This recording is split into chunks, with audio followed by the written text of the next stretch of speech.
and welcome to Press Corner here on TVP World with me, Ashim Kumar. Press Corners are our regular Sunday morning review of key events with our colleagues in the media and other experts here in the heart of Europe. On Press Corner, we celebrate the privilege of a free press by listening to diverse opinions and letting our audience reach their own conclusions. Today, our guests are Karolina Wójcicka. Hello. Hi. From Gazeta Prawna, Aleksandra Karasińska. Good to be here. Director at Ringier Axel Springer Foundation. Whoops, excuse me. We have Magdalena Baran. And hello, good morning. Good morning, Editor-in-Chief at Liberte. And David McQuaid, a regular contributor. He's a freelance journalist. So welcome all to Press Corner, and thank you for getting out of bed on a Sunday morning at this ungodly time. So I'd like to start off by talking about the floods that have been devastating, of course, southwest Poland and other countries in the region. But before we do that, let's have a look at a short video. Central Europe continues to grapple with the effects of catastrophic floods, which have swept across multiple countries, causing the worst devastation in decades. Storm Boris has triggered days of torrential downpour, affecting countries from Romania to Poland, claiming at least 24 lives and causing massive destruction to infrastructure. Bridges have been washed away, towns submerged, and thousands of homes left in ruins. Areas along the Czech-Polish border were among the hardest hit as rivers overflowed and debris-filled waters devastated communities. Tens of thousands of households in both the Czech Republic and Poland remain without power or access to clean water. European Commission President Ursula von der Leyen has visited Wrocław, Poland, pledging immediate support. She announced that the EU will provide 10 billion euros in aid to help the worst-hit regions, including Poland, the Czech Republic, Slovakia and Romania.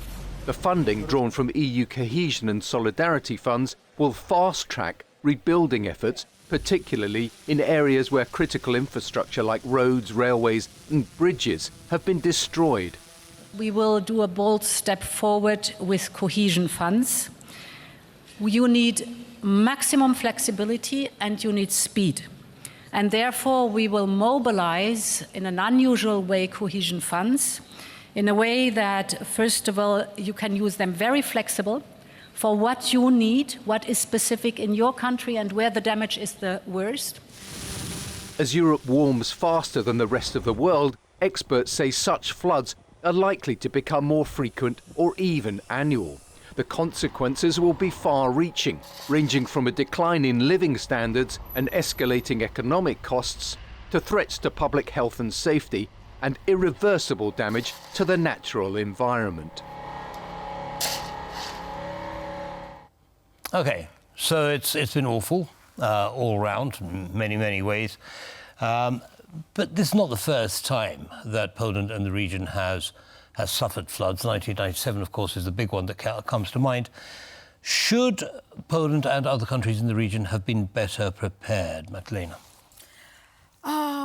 Well, I'm not sure if we can be better prepared, but of course, preparing for such an event means a long-term activity. You probably know, we all heard about the retention tank in Racibórz. And just imagine that it took 22 years to build that tank, starting in 2001, during it was the, I think, SLD, so the left and the Peasants' Party. Then main decisions came, if I remember correctly, in 2010. And then it was built it took 12 years to build the tank. And of course, right now we can say this tank protect Wrocław and other smaller cities around. And okay, we'll be waiting for the wave to come, but it won't be that high as it was in 1997. Yes, but it's going to go on for longer, isn't it? Like this one, but also we need to take care about our forests, about our green areas, and we need to have a more careful policy for developers, not to allow to build flats and houses on the territory, on the land that is in fact not protected and really open for flood. Right, okay, so there's a combination of things here. May I add to that? Because I agree totally with what Magdalena said, that we, as a country, should be prepared for such extreme events, weather events like floods or droughts or heat waves. But of course, we are talking about the preparation and reacting to this kind of events. But what we really should be talking about and thinking about, and what climate activists and scientists say, we have to tackle the reason why we have these extreme events. And the reason is a climate catastrophe, climate change, and we really should push forward the green agenda here in Poland, in Europe, but also globally. So this is the learning for me, and I hope there will be a learning for Polish society, that we really should treat the problem of climate seriously, because the problem is here and now. Right. It's not even contradictory. We should both fight the causes of climate change and adapt to such extreme weather conditions by, I don't know, building more resilient infrastructure. So do both, yeah? Yeah, do both, definitely, because we're going to experience more of them in the near future. As someone said recently, it's not the flood of the century, but it's the century of floods. So, exactly. Yeah, okay. And you mentioned time. David, is time sufficient reason not to do it? No, it's a reason to do it. I think this could be somewhat of a turning point in terms of, because remember that almost everybody, including Prime Minister Tusk, campaigned against the Green Deal. Yeah. Now this could be a teaching moment. But the other thing is that it is going to create difficult political choices. The Racibórz flood reservoir showed that a long-term investment plan makes sense, and this was obviously every government since 2001 was involved in it in one way or another. But in what happened, for example, in the Kłodzko Valley shows that there are tough trade-offs that you have to make, because there were proposals to build additional reservoirs there, but that would have involved closing off and essentially resettling dozens of villages, and the locals there said, no, we don't want this, because when you've got this very mountainous terrain, these narrow valleys, there just isn't much room to do anything. And so there you're going to have a really tough trade-off about saying, we simply are going to have these 1,000-year floods, which are now maybe, 10 or 20-year floods? Right. We may just have to rebuild every time. Yeah. Well, you see, that's the point, isn't it? Isn't there a tension, really, between economic, if you like, housekeeping? Absolutely. And environmental protection? Obviously, we see it on a smaller scale, as you mentioned, in Polish valleys, in the mountains. But we see it in a global scale between, rich, modernized, developed countries and the third world. The same tensions. Who's going to pay for the transition? Who's going to give room to give a transition to the greener energy and different type of consumption? We have those talks globally. Last year, I've been in Davos World Economic Forum, and there was a lot of, even the elite from the leading countries, from rich countries, developed countries, they speak about the climate change, and everybody knows the problem is. The question is, who's going to pay for it? Who's going to pay for it? But also, Magdalena, wouldn't you say that it's all very well, for us sitting around here saying, well, we should do something about climate, and politicians getting up on their podium and saying the same thing and so on.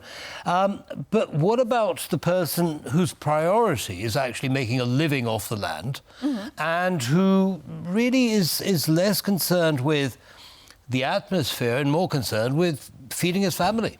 Feeding his family and living everyday life. Yeah. Yeah. I should ask if you ask me as a professor of ethics or journalist. Yeah. Whichever way feels better to you. I think both here, because we need to take care about people, and we need to develop mechanisms. And in fact, we have those mechanisms. Partly is that civic protection mechanism that EU have since 2001, right. in fact, and. Again, if I remember correctly, it was used 700 times, but just in 2023, it was used 66 times. Of course, referring to Ukraine, but also to the wildfire in European countries, to earthquake in Turkey and in Syria, because it's not only about the European countries as such, so the member states, but also 10 other participating countries. And we go hand by hand with this humanitarian support of the EU. But for the people, it means, I need to be in this place, and what can I do, and what kind of support can I get from my government, from my little community, in fact, also, to be here, to stay here, and how maybe I can learn to protect better my home, my children, my animals, but also my belongings, and maybe what is the offer from the country for me to move from this little valley you mentioned, because such possibilities are also open, I believe. They are open, but here we're talking about perhaps families that have been in the region for centuries, certainly many generations. And so there is a social or personal element to it as well. Karolina, now, we talk about the EU being there really and a source of expertise and funding and so on, but is that sustainable? It is. The EU support is sustainable, and it's very much needed. The mechanism that Magdalena talks about, it shows the very practical side of the European Union, and it shows to regular citizens who sometimes wonder if the EU is actually something that we need, and then they see in practice that yes, the EU came with support, not only financial support, because I believe that Ursula von der Leyen announced the allocation of 10 billion euros, something like that. But it's also very practical, because through this mechanism you can coordinate cooperation of various member states. So, for example, Poland received some water treatment items from Sweden, and it was coordinated through the European mechanism. So we definitely need those kind of mechanisms, not only because they help us in such crises like floodings in Central Europe, but also because they show the citizens of European Union that, yes, the EU is doing a lot for its citizens. Right. David, your thoughts? Well, I think that this highlights the importance of the ideas of transition and sustainability. If you want to keep these families on the land, they're going to have to change a little bit how they do business, and this is what the EU can help them do. For example, let's say switching, because look, when the EU expands, it's happening. When you get Ukrainian agriculture inside the EU, that's going to mean a revolution for a lot of Polish producers that simply can't compete in terms of price. So how can they stay on the land? Well, part of the way might be to move a little bit higher up the food chain, so to speak, into sort of more natural eco products, agro-tourism, and there are all kinds of other possibilities that they can stay on the land, they can maintain their way of life, but it's going to require a certain amount of change, and that's what the EU funds are geared to provide. And it seems to me that message needs to get out. And then it's a question of building coalitions, because you can also build coalitions of, let's say, very few of us farm land, but all of us have to eat. And so, for example, as the Polish society gets a little bit more prosperous, people may place more emphasis on quality of food rather than price. And then again, is another way in which local agriculture can stay competitive. Well, that sounds great, but there is a time lag, isn't there, between, I mean, you see all these villages, the buildings are, soaked through, it's going to take months, many of them will have to be torn down and rebuilt. And these people will have very limited options. Where do I stay? When do I start working again? How can I get back into my lifestyle? And so that's a process that also needs to be embedded in the solution. How would we do that? What you said just reminded me that the part of the mechanism is also not only equipment but also expertise, and we really need this expertise coming from countries that has already some experience in rebuilding after flooding. And it also means the reconstruction of the community, in fact, and the reconstruction of individual life. When we talk in media about the flood and about tragedy of those people, we talk really little about the psychological condition, about that those people are exposed, in fact, to the PTSD, because it's a post-traumatic stress disorder, what they are exposed to. So right now, we need to give the people from those areas some psychological help, and then start to design projects, probably not for the project for the whole region, but very individual projects connected to also agricultural areas, but how to change the industry, how to change the way of life, how to change sometimes their habits even. So start to work with people on smaller projects and give them the chance to develop their own ideas, and maybe they will fit their expertise. So maybe we're just looking at things in an old-fashioned way. Maybe we should be doing what Magdalena is suggesting. I think this is old-fashioned, I think. Well, not the PTSD. I mean, with stuff like that. It was just. No, we started from shell shock after the Great War. Yes, I know, but not farmers, who suffered flooding. But... Right. I think what we are trying to say that. Being in European Union actually allows Poland to have better protection and better mechanisms to cope with this kind of problems and catastrophes.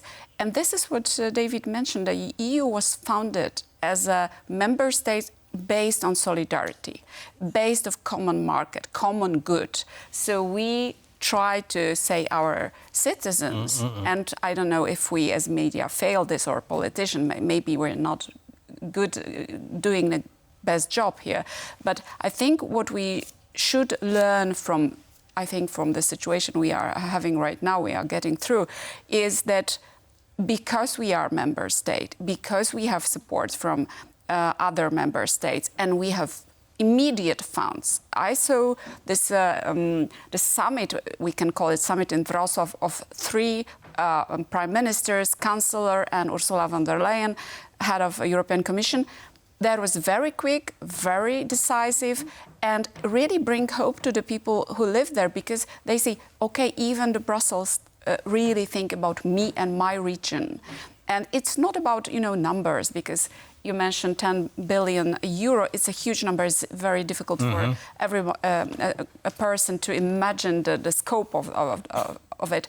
But the fact that she came and she's been there and she saw, and we could see the empathy in politicians there is very important. So I think this is if you're asking about political repercussion, I think it was a great feat, and then it was like a show of strength of Prime Minister Tusk that he managed to do it in such a short time in the middle of a huge crisis. And maybe this shared experience of Central European countries will force us to collaborate and create some innovative projects.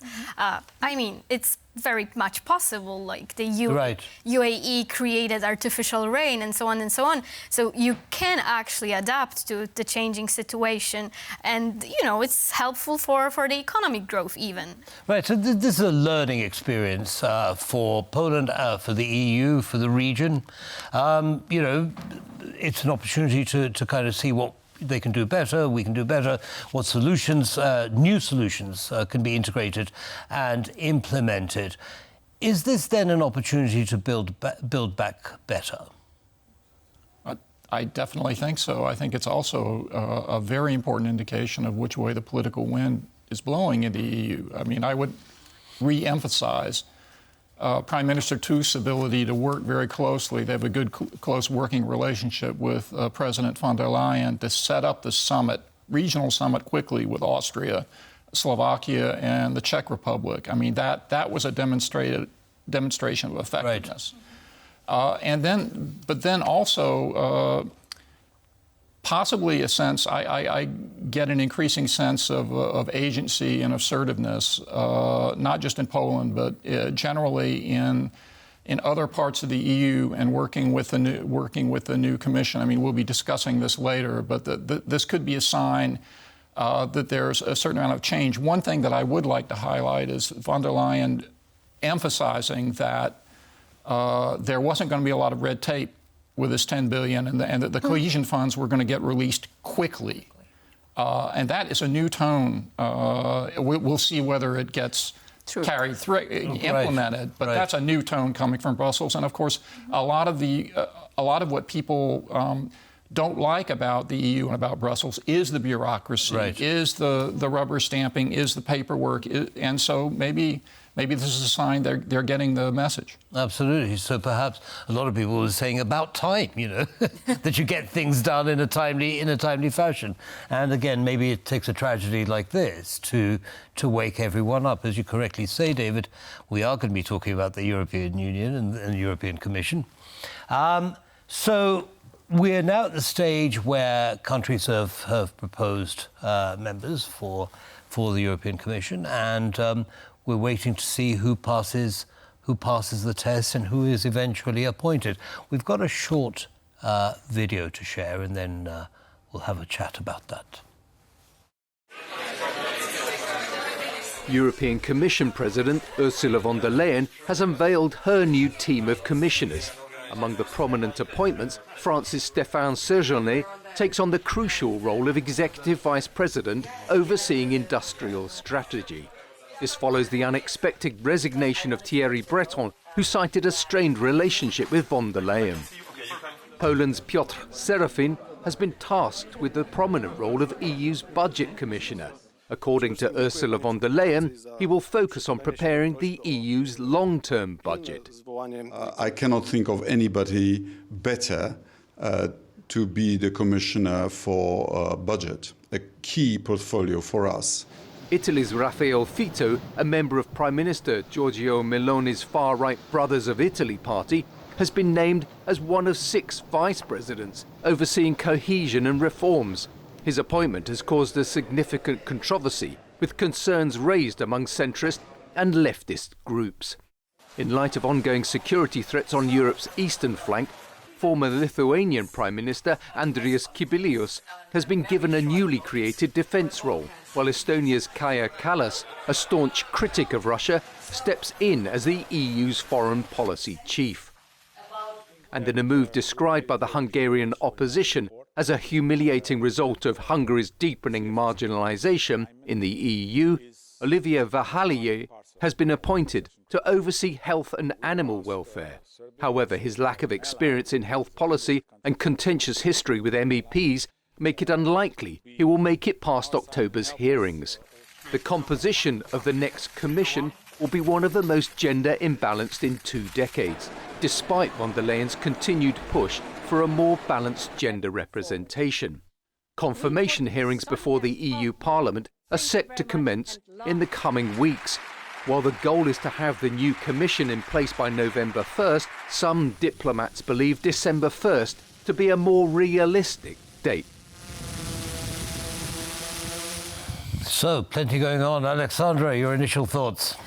Well, I'd like to quote a Politico article, Politico Europe, that von der Leyen used to be called Queen of Europe, and now she's an empress. So I think this title gives us a very short description of what is going on in European Union right now and the Commission.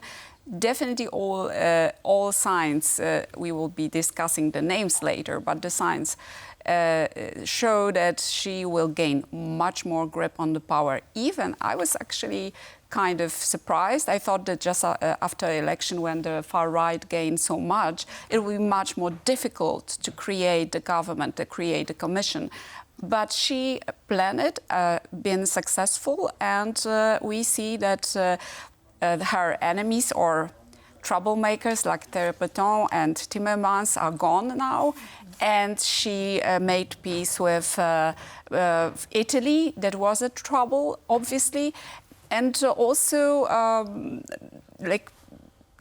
decided, we will see the voting, but obviously everything shows that right now we know whom to call in Europe.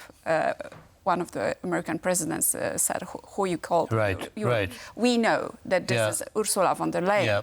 So I think this is very good for Poland, if I may add, because we saw her close relationship, even camaraderie, I would say, with Donald Tusk. I saw them live during the summit in Katowice, EKG. And the way they spoke, the way they behave, it seems that these two strong men and strong woman is really, there is an understanding. And this summit in Wrocław also shows that this is the reality. So the Poland has right now a leader who has a say in the Brussels, and this is for me the most important lesson. So Prime Minister Tusk's influence on Ursula von der Leyen can only be good. Would you agree? Well, I'm not a fortune teller, and I'm really not going deeper into their relations. But I can only agree that you can see there is a really, really close link and very personal link between them, and I can see the probably also political understanding of the leadership as such.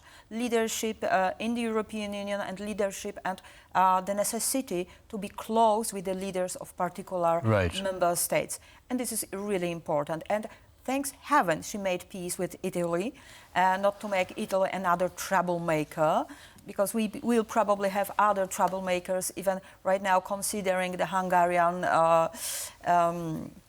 presidency that started, and we are in the middle of it. But for me, also important are other names, and that indicates what kind of policy she's going to have right now. Right. Well, I want to come to those in just a second. But before that, I mean, so Karolina, Ursula von der Leyen, I think everyone's agreeing, showing very good leadership skills, bringing together a balanced cabinet, if you like, and may well be a reflection of what we have yet to face. She got in quite comfortably. She was elected for a second term quite comfortably. Does that surprise you, or was it almost a foregone conclusion because of these skills? Well, it doesn't surprise me at all. And even the situation with France, as Aleksandra mentioned, how quickly she managed to throw out Breton and take in Séjourné. It shows that she's a very skillful politician, but it also worries me a little bit in a way that it's still gonna be Western European countries ruling Europe, even though we, countries in Central Europe, received some very important portfolios. For example, Poland, we're gonna oversee budget, and we have Kaja Kallas from Estonia, we have a defense commissioner from Lithuania, but then again with Séjourné, for example, he will be overseeing industrial policy, so it somehow overlaps with defense commissioner tasks. So I'm afraid that it's gonna be, you know, again, Ursula von der Leyen, her closest allies from Germany, maybe Spain and Italy, trying to rule European Union again, and our role will be somehow diminished. Diminished. David, do you agree? Yeah, well, I think you have to look at her broad political strategy. This was an attempt to create a stable center-right coalition. And for that reason, the outreach to Meloni was absolutely vital. In other words, you had to take those elements of the, quote, far right that are salvageable for the mainstream to bring them in, because otherwise the far right has the potential to destabilize all of Europe. And in some ways, what she was doing is quite similar to what Macron is trying to do now in France, with a much tougher situation because the left is much stronger in France, of trying to cobble together, to poach certain elements of the right, in this case the Republicans, to try and keep some sort of stable center-right government. I think Macron's going to have a hard time doing that. I think that von der Leyen obviously is in a much more comfortable situation, but it also does show, if things start not going particularly well for her, the fragility there.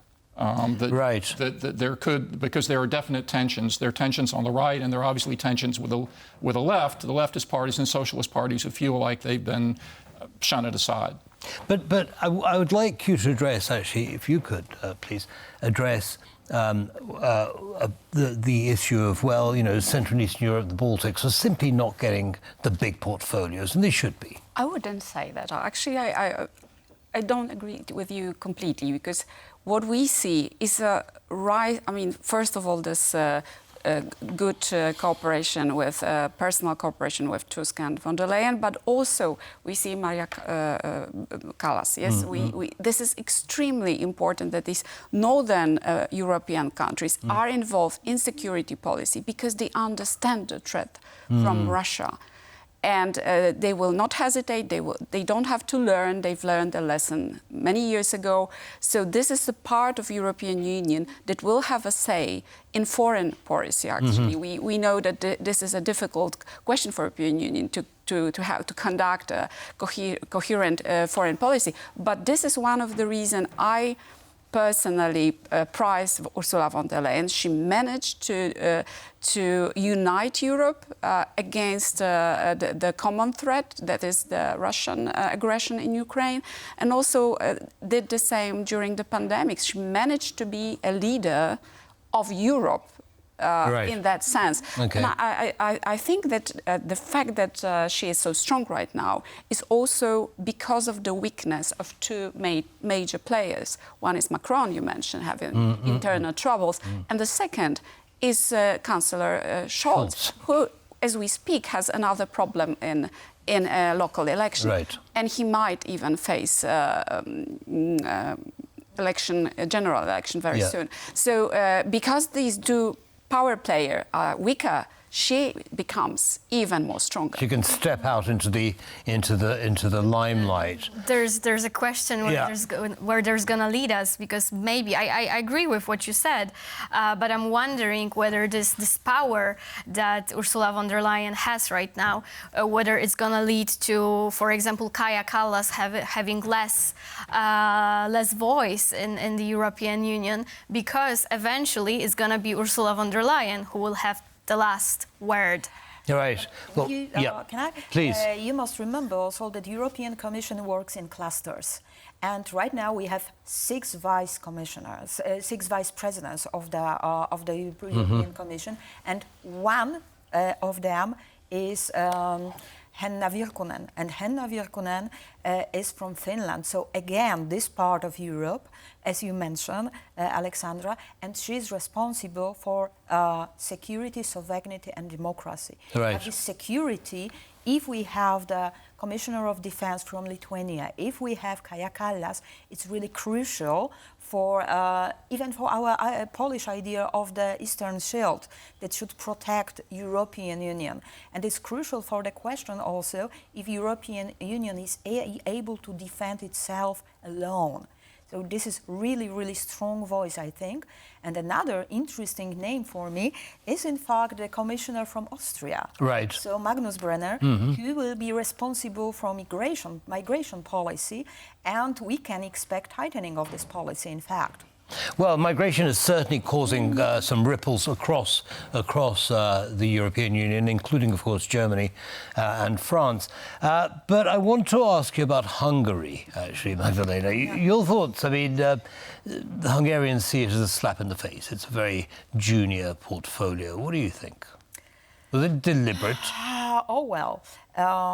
Some time ago we heard Mike Rutte saying that he wants to see Hungary on their knees. And in fact, Hungary are on their knees right now, even if Mark Rutte is about to take a new job in NATO, as we know. It's a slap, but Hungary couldn't expect anything else right now. If you start your presidency with meeting with the Russian dictator who caused the war, you cannot expect anything else. The question is how this presidency will look like. But even more important question for me is what kind of what the Polish presidency will look like. Because it will be the crucial step for the development of the European Union. We will have to deal with the war issues. We'll have to deal also, for example, right now we expect that a Clean Industrial Deal Act that should be presented in the first 100 days of the new European Commission. So there will be steps in Polish presidency, much more important than in Hungarian. And I think that Hungarian, even it's not politically correct to say it, it's like, let's better forget about it. Yeah. Okay. Well, I mean, you know, there are some who say that arrangements were made so that during the Hungarian presidency there was no need for major decisions to be taken, and therefore minimise their influence. Hungary, how do you see their role in the EU as it currently stands in its new form? I mean, is it going to be allowed to, I don't know, play a constructive role, encouraged to play a constructive role, or is Ursula von der Leyen and her cabinet simply saying, well, you know, forget about them? I think it's payback time for Hungary. It's payback time not for Hungary. Let's get this straight. It's payback time for Orban and Fidesz.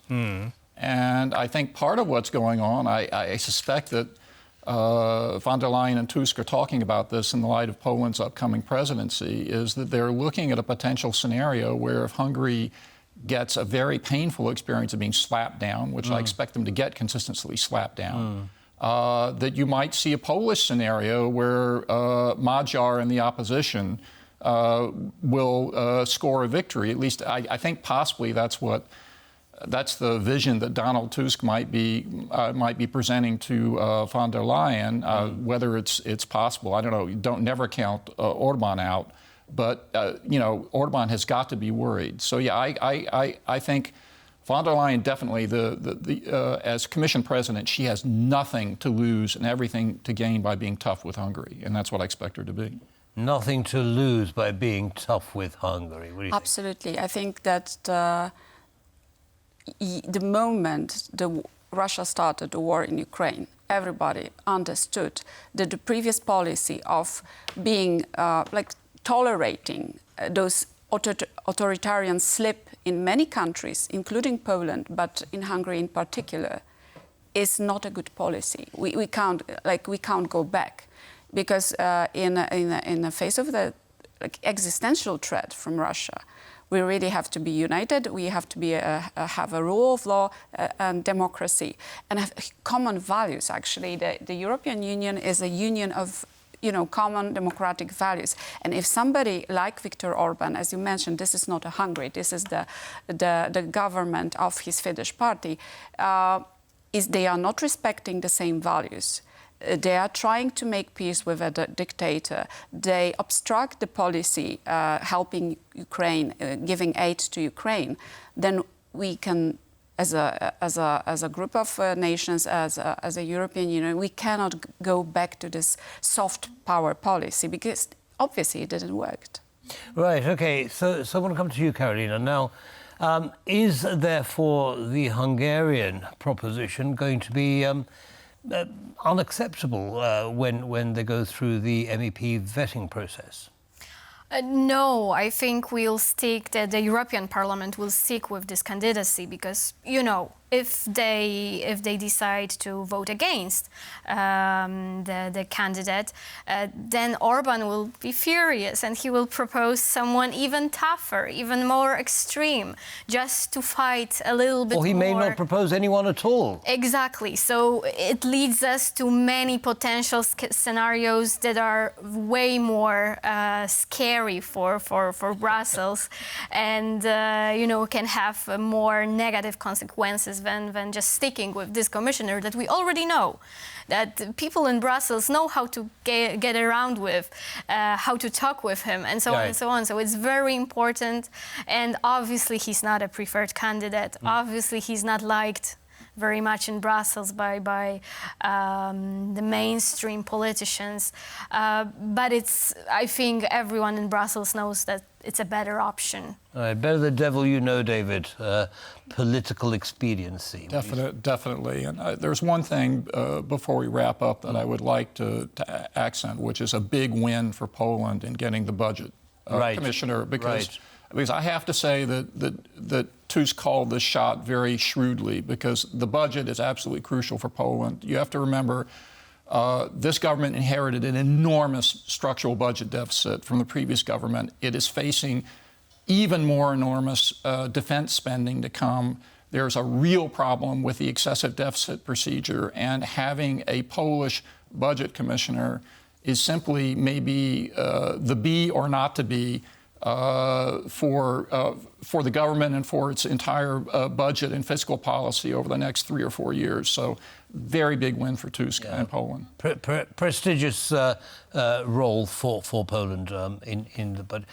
Any final comments, Magdalena? Anything that you think, I wish this would have happened, or hopefully this will happen? Oh, God. What do you want to see? I would like to see the functioning new European Commission, and really I would like to see how we will work with this new Commissioner of Defense. Because from my point of view, and I'm deeply in war studies, this is something really important, not only because of the war as such, not only because of the threat, but also because of something we all forget about it, and something that is present in many cases, including the flood. So the social resilience. The social resilience that must be a crucial idea for this new European Commission, I believe, because it is not only about the war, not only about the catastrophe, not only about climate, but also industry, but also our budget, our health, our agriculture. This is all about social resilience, and this is an idea we must work on. Thank you. Social resilience, that kind of makes sense, doesn't it? Absolutely, I agree totally. But also, I don't remember who said that the European Union, it develops through crises. And we become like better union. So we saw during the financial crisis, we saw during the COVID crisis. Now we have American elections looming in front of us. So I think it is evolving. Yeah, the European Union shows that this is an organism that is learning, developing. And I hope even in the midst of this catastrophe and crisis and suffering of civilians that we are having right now in Eastern Europe, we will learn a lesson. And that lesson will be, we have to face a climate crisis. Absolutely. Well, I wish we could continue, but sadly, as so often happens, the clock has beaten us. Thank you all very much for joining us here and sharing your analysis with our audience. Have a wonderful Sunday. Thank you. You too. And thank you for joining us here on Press Corner. Goodbye for now.